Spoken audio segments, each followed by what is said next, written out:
Hey, what's up, gang? It's 3:41 p.m. I am wearing a bathrobe. I'm drinking my coffee. I'm home safely from my birthday travels. And now it's time to just check in on the budget, see if we blew all of February in 1 week or if I'm still holding strong. Welcome back to Budget Jams, where I'm inviting all of you to come along with me on my financial journey. I've pulled myself away from Helldivers 2 for just long enough to check my accounts and make this video, so I hope you're all doing very, very well on this fine February weekend. Now, I know I had said my intention for these budget check-in videos was to be on kind of a weekly schedule, but whatever. I was traveling. I don't have an easy way to edit or film while I'm on the road, so we're just gonna be playing a little bit of catch-up today, and that's all good. But first and foremost, I am back. I turned 31 successfully. I've made another rotation around the sun, and I had a great time heading back home and spending my birthday with the people that matter to me the most. I was able to travel with my partner and meet up with my family and meet up with a lot of my close friends. And I had a really lovely time just being back home in the Twin Cities. But I know that we're all here primarily to see how did the financial journey go. Had a lot of very, very kind, positive comments on the last couple of videos in this series. So thank you everyone who is watching at home. I read every comment. I try to respond to everyone that comments through on these. There's a lot of good ideas out there. Again, I'm no expert, so I'm just thankful that, you know, people who know more or know different things than me are happy and willing to share. I know going into this trip, I think I had expressed a little bit of nervousness just about, you know, how are things gonna shake out? Am I gonna kind of go overboard on my budget? It's like I have a pretty tight budget on a lot of things, and you know, of course, during the last month we were still down $40. So to me, it's really important that I buckle down now that I'm home and that I'm done with this travel and see how we're shaking out. But I also kind of need to see, like, what are we working with and what do we have to spare, because one of my big goals for the end of this month is to, you know, actually have money that we can move towards some of these savings goals. We need to stop. We need to stop losing money. So I sat down and I spent some time kind of going through all the numbers, and I will add a disclaimer in with this. Coming back from travel, like, I still have some things that I need to settle up with folks.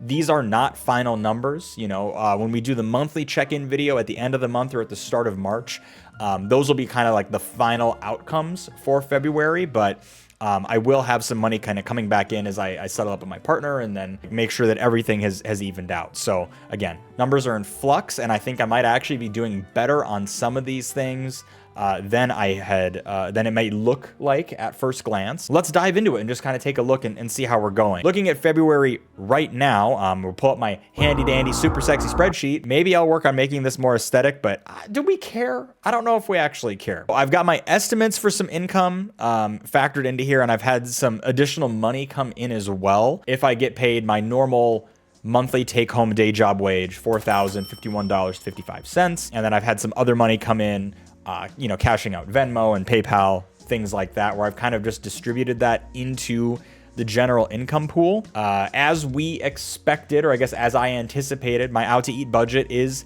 over the $200 that I expected to spend. It's one of those kind of pain points when you're traveling.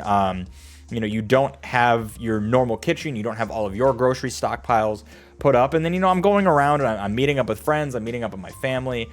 There was just like a lot of going out to eat. Now, again, there is some settle up on here that I'll be doing with my partner and with some friends. I expect to see this number come down, actually. So we should see that $397.34 come down. It'll still be well over $200. I think that's just kind of unavoidable. That just means that I need to be intentional for the rest of this month. You know, I won't be going out to eat, and that's fine, actually. I'm happy to be home. I'm happy to just be cooking here. And again, seriously, like, I'm not joking. I had to literally peel myself away from playing Helldivers 2. For those of you that know, it's like I stream on Twitch. Some of you even come over and visited me on Twitch, which was very, very cool. I'm sorry if I didn't recognize your usernames right away. These are kind of like different parts of my life, but coming over there, it's like, I mean, I am fully obsessed with this game the same way a lot of people are. So I am eating, I'm being healthy, but it's, you know, I'm not like super keen to leave my house to go out to eat anyway, because that's time that I could just be gaming and hanging out and relaxing. Going further down through this, again, entertainment is gonna have like some money coming back into it. We're only $5 over the budget right now, and that will actually see a change. Most of that money is tickets. For my partner and I, we went to the Mall of America, which is corny, but it is a Minnesota and Midwest staple. And it's my birthday too. I wanted to go to Sea Life. I wanted to look at fish. I have no photos to insert into this video of that because I was too busy being in the moment. Shame on the content creator and the vlogger in me for not getting any real footage of that. But, you know, went on some roller coasters, looked at some sharks. I had a great time. It was a really great day to spend the day of my birthday, and well worth that little bit of money. Of course, my partner and I are still going to settle up on that. So we'll actually see that come down, and I'll be under budget on that line item. Same goes for coffee. You know, it's an easy way. Meet up with friends in the morning, you grab a cup of coffee, and there was just a higher coffee expenditure than I think I normally would do. We're back to brewing at home, baby. We got nothing to worry about. We will not be purchasing any coffee to stay caffeinated, but we will still be staying caffeinated. Travel, we're also just slightly over budget this month. We're at $118.85.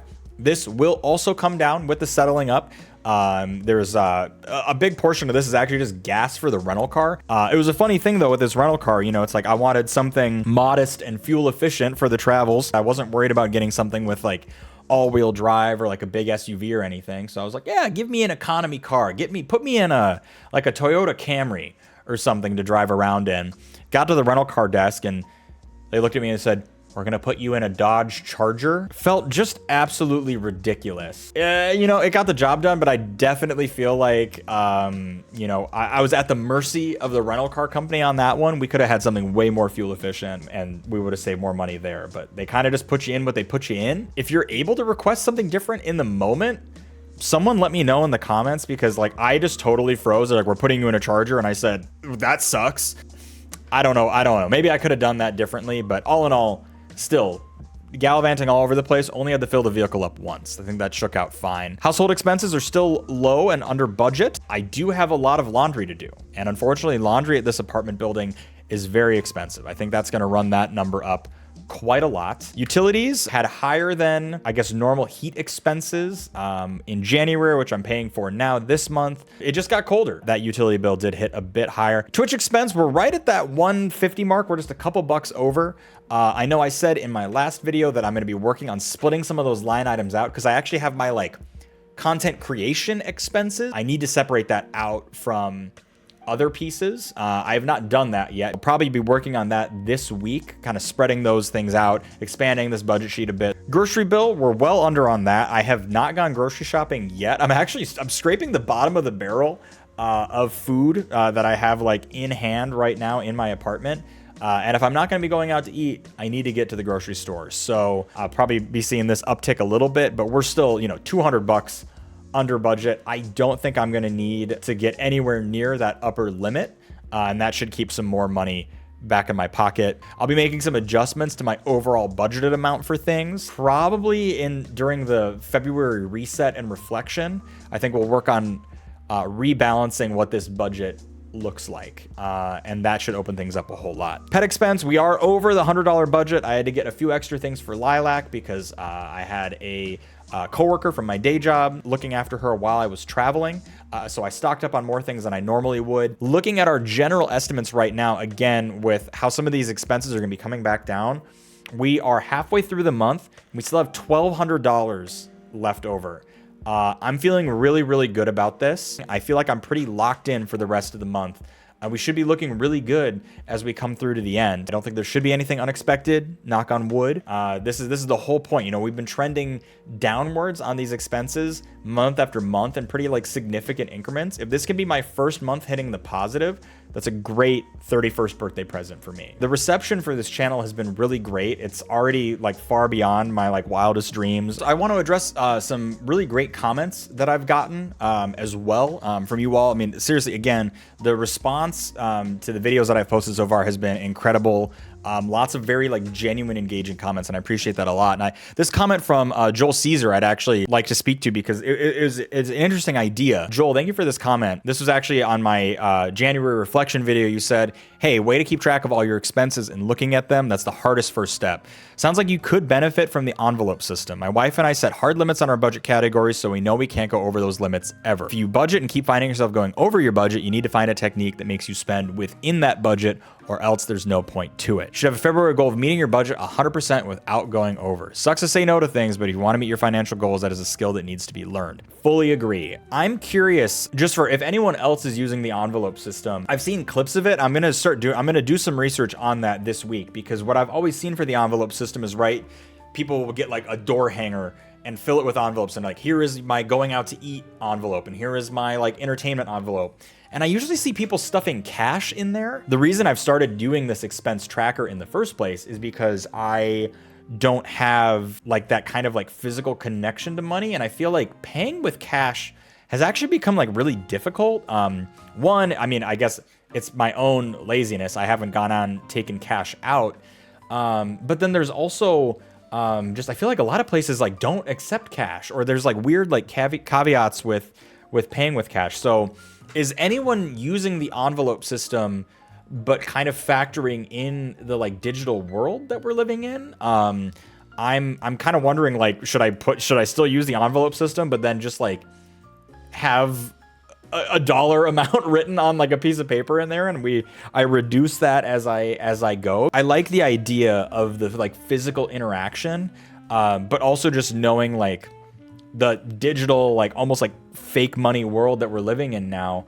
I guess I'm wondering if are there any strategies that like bring that into the more like online banking era, or should I just get over myself and get some cash out and only work from that? I don't know. This is me thinking out loud. I'm going to do some more research on it and figure out like what might work best for me, especially if I keep going over my budget. Ideally, we won't be going over the budget. Ideally, we're putting money in savings this month. So fingers crossed. But there's a really good suggestion. And honestly, like, I appreciate the tough love as well. It's like, hey, if you're going over month after month, you need to do something different. So I appreciate that. And I just saw a new comment that I haven't responded to yet. Okay, and Epic Clutcher 94 left this on my January reflection video as well. I don't know if your bank has this feature, but I use SoFi and Sophie FIFO Fum something. Sophie, like finance. So finance. Perfect. Nailed it.